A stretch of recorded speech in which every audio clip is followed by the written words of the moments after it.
Hey, anatomy and physiology students, we are about to begin our first system of the semester. We are about to do the integumentary system. The integumentary system is the skin, all right, and things that are derived from the skin. So we're going to talk about the skin and things that are associated with and made from the skin, like some glands, sweat glands, sebaceous glands, plus hair and nails. Now, in anatomy class, you may have realized this already, but we always like to use multiple words for the same thing. So we're not just going to use the word skin. We're also going to call it the integument, which basically means the covering, and also the cutaneous membrane. So your skin is actually your biggest membrane. All right. Let's get started. Let's learn about the skin and the integumentary system. And let's start with some big functions. Okay? Number one function of the integumentary system is protection. We are going to need protection from pathogens. Pathogens are, of course, disease-causing organisms. We're talking bacteria, viruses, fungi. Obviously, you are covered in bacteria and viruses right now, and you've got some fungi as well. I'm including myself in that. That's okay though. Our skin is helping protect us from them. Now, another thing we need protection from is ultraviolet radiation, which can damage our cells and lead to quite disastrous consequences. Our skin also protects us against dehydration by keeping water inside the body, and it protects us against physical injury. We physically abrade and damage our skin all the time, but it protects us. All right, so protection, big function of the integumentary system, protecting us from a bunch of things. Number two, we need to utilize our integumentary system in the production of vitamin D. All right, vitamin D is very necessary for calcium homeostasis, which, as I'm sure you know, is good for your bones and your teeth, but so much more. So many organs depend upon proper calcium balance, and we don't get proper calcium balance, and we don't get that without vitamin D, which relies on our integumentary system. We're also going to sense heat and sense touch. So two good sensory functions of our integumentary system. And our integument is involved in the regulation of our body temperature, keeping us around 37 degrees Celsius, helping us conserve or lose heat when appropriate. So we have a bunch of functions. Whole lot of functions. All right, I've got a quick question for you. And this is probably your favorite kind of question because this is an extra credit question that you are welcome to email to me. So what you are going to do is tell me which of these two. You're going to pick two of these. So like you could pick protection and vitamin D production. You're going to pick two, okay?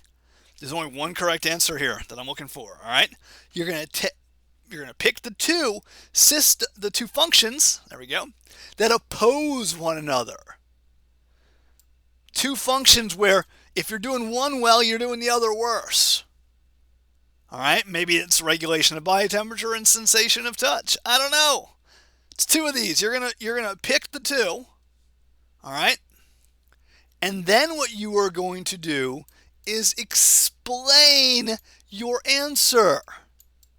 If you just tell me two, if you just say, "Hey, Professor Reynolds, it's protection and regulation of body temperature," if that's the text of your email, then you get no extra credit. You must use your explanatory skills and tell me why you chose two? I'm going to stick a 2 up there. Which two of these functions are going to oppose one another? So this is an extra credit question. You are going to email it to me. Yes. Swamp my inbox with these logical answers. All right. Cool, cool. Let's keep going. Let's do some anatomy here. Why not, right? It's the name of the course. So when we look at skin, and I see a block of skin in this picture here, the skin is traditionally divided into two parts. A superficial part called the epidermis. Superficial part called the epidermis, and a deeper part called the dermis. Dermis literally means skin. See it translate the word dermis, it means skin. Epidermis means upon the skin, on top of the skin. Now, the epidermis is facing the outer air. There's air out here. Unless you're underwater, then there's water. But if you're not swimming, there's air right there. When we know if we're facing an open space, for spacing an open space, what do we have but an epithelium to be our covering or our lining? And of course, one of the big goals of our integument is protection. So no surprise, our epithelium is a multi-layered one. It is a stratified epithelium. Stratified squamous to be exact. So that's our epidermis, which is our superficial layer. And it's made of stratified squamous epithelium. Deep to that, like we said, we got our dermis, which is actually the thick and the strong part of the skin. And it is made of some areolar connective tissue. And I know you guys probably did. Maybe you did, maybe you didn't. I'm trying to think here. If you've done connective tissue lab number 1, you know that areolar tissue is always underneath an epithelium. So we are going to find some areolar tissue in this upper part of the dermis here. And in the lower part of the dermis, we're going to find some dense, irregular connective tissue, which if you did the first connective tissue lab number 5, you've met dense, irregular connective tissue as well. All right, so we'll come back to these guys as we look in more detail at the dermis.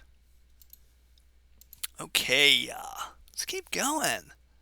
Here is a micrograph, a microscopic view of the skin. Can you tell me which is the epidermis and which is the dermis? I am utterly positive you can.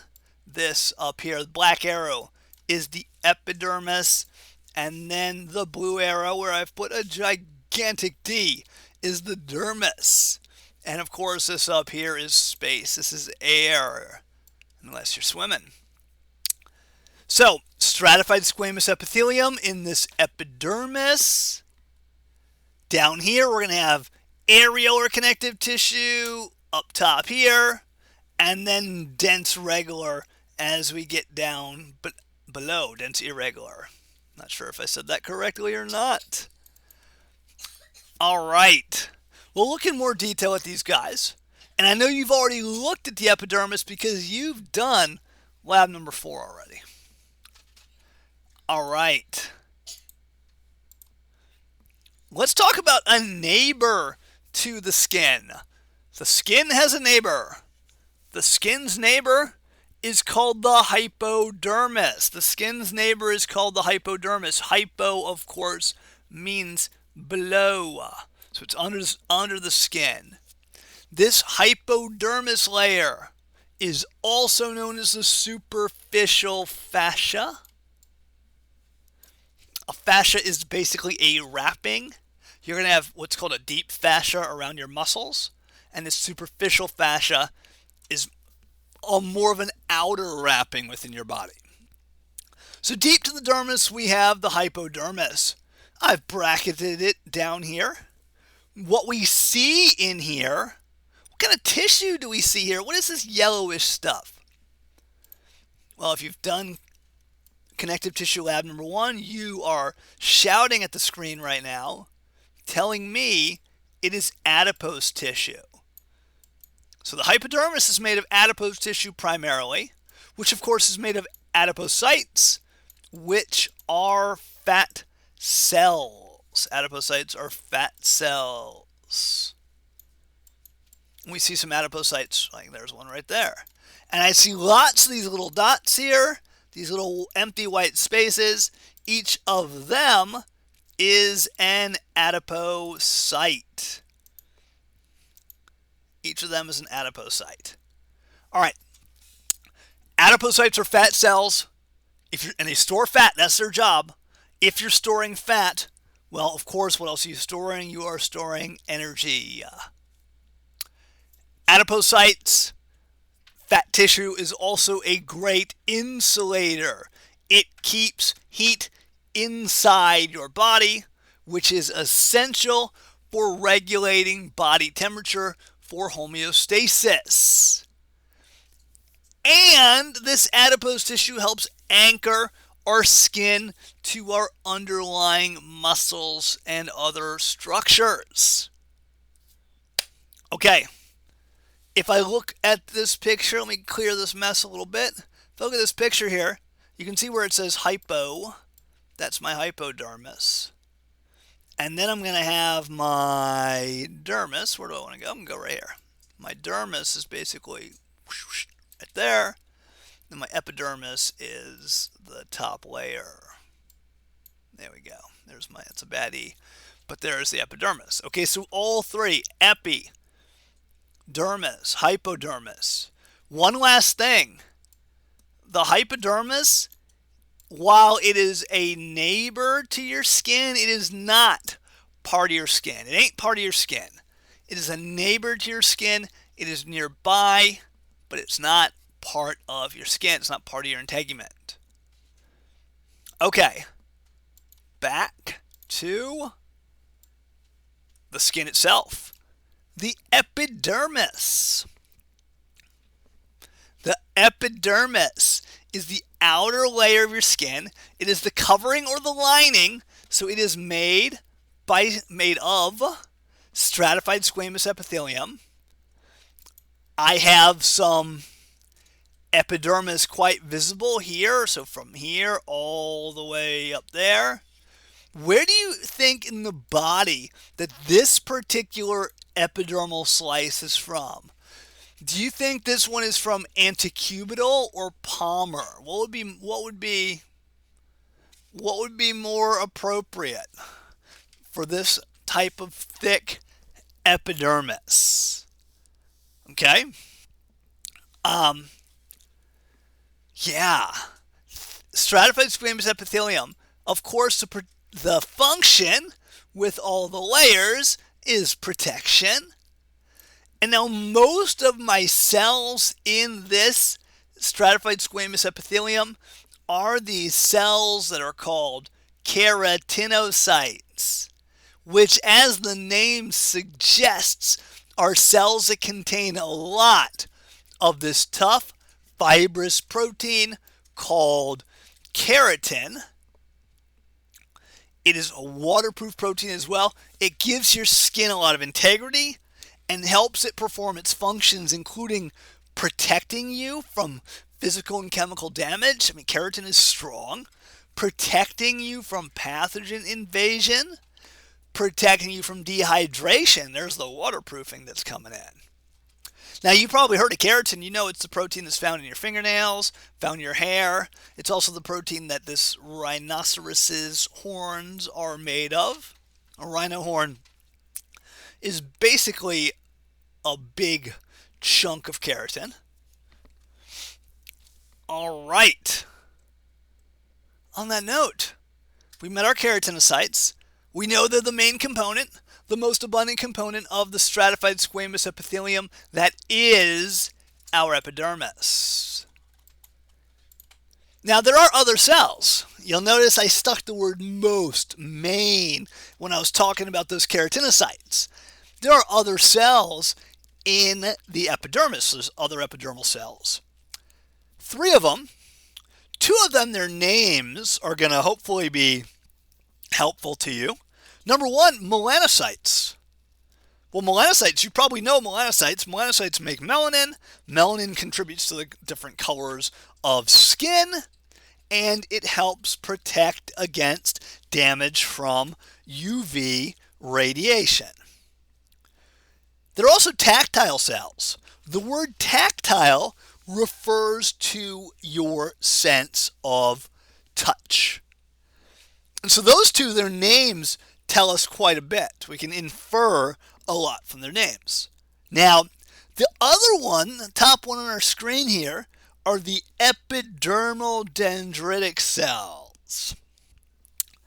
That one's going to be a little bit tougher, but its name is going to help us as well.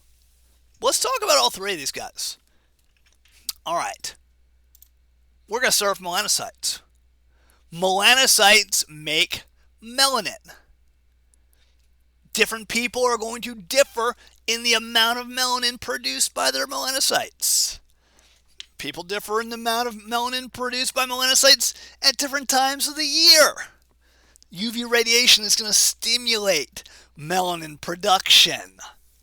Now, the melanocyte is this guy right here. He looks like an upside down octopus to me, with this cell body here and all these arms snaking out from him. And what he does, this melanocyte, he makes the melanin. We see lots of mitochondria in there, provide the energy for that. He makes melanin. The melanin gets packaged in these little granules. The melanocyte exocytoses, hey, we know that word, the melanin granules. Then they get endocytosed into the keratinocytes, which are these yellowish guys in this picture here. Now, the keratinocytes are going to need this melanin to protect their DNA from UV radiation. DNA can be damaged by UV radiation. Worst case scenario, you probably guessed it, some form of skin cancer. UV radiation is also damaging to the folic acid in the blood, which is especially, folic acid is especially important for pregnant moms to be, because it's very necessary for proper nervous system development. Okay, why does it look like an upside down octopus? Why does it have so many legs? Well, it's got so many legs, and the legs have legs because that gives us a lot of surface area. If my melanocyte has more surface area, then it'll be better at transferring melanin to neighboring keratinocytes. And by the way, in this picture, this skin slice has been specially stained to show us the melanocytes. We see a bunch of melanocytes. They're often not visible in the other skin sections like we looked at in lab number 4, because you got to stain, there we go, the slide in a special way. Okay, with that, we are done with the melanocytes for the time being. Let's talk about tactile cells. This is a tactile cell down here. The basal layer, the deepest part of the epidermis, that's a tactile cell. Tactile, like we said earlier, has to do with touch. So tactile cells are going to be deformed by pressure. So if we were to push on this skin right here, a little push is all it would take. The pressure, the force from that would be transmitted through all of these layers of skin cells, and it would squish that tactile cell a little bit. When that tactile cell gets squished, it is going to then signal a neighboring nerve cell, which will then send a signal to your spinal cord and your brain, letting you know that something touched you. All right. You don't always have the same number of tactile cells everywhere in your body. Think about it. Your fingertips, your hands, the bottom of your feet are going to have more tactile cells than your lumbar or gluteal regions or your pectoral region. Your any region where we don't think about it as being important for the sense of touch, we probably don't have a lot of tactile cells.